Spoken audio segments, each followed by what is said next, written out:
Halo, perkenalkan saya Risdayani Simanulang, mahasiswi program pendidikan profesi guru gelombang yang kedua.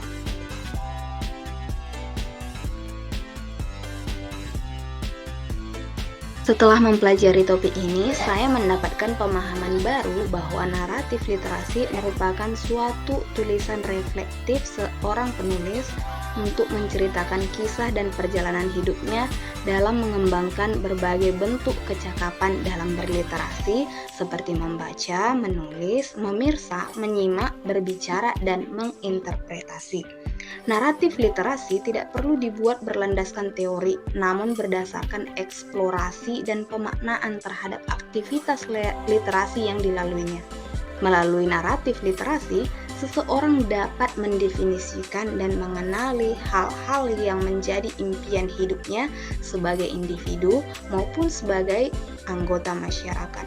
Seperti disebutkan sebelumnya, naratif literasi juga bisa disebut dengan tulisan reflektif, sehingga melalui aktivitas reflektif tersebut, penulis menjadi mendapatkan umpan balik atas tantangan yang mungkin dihadapi.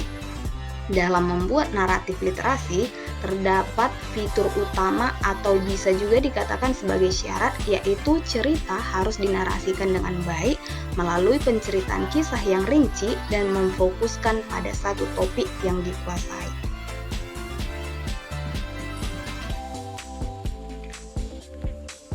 Ya, saya benar-benar yakin bahwa literasi sangat berpengaruh dan bermanfaat dalam kehidupan saya. Literasi tentunya tidak dapat dipisahkan dalam setiap lini kehidupan, karena tanpa kita sadari dalam aktivitas kita, kegiatan literasi selalu berlangsung. Literasi memiliki andil yang cukup besar di dalam kehidupan saya, terlebih lagi saat menempuh setiap jenjang pendidikan mulai dari SD hingga saat ini mengenyam pendidikan sebagai mahasiswi program pendidikan profesi guru.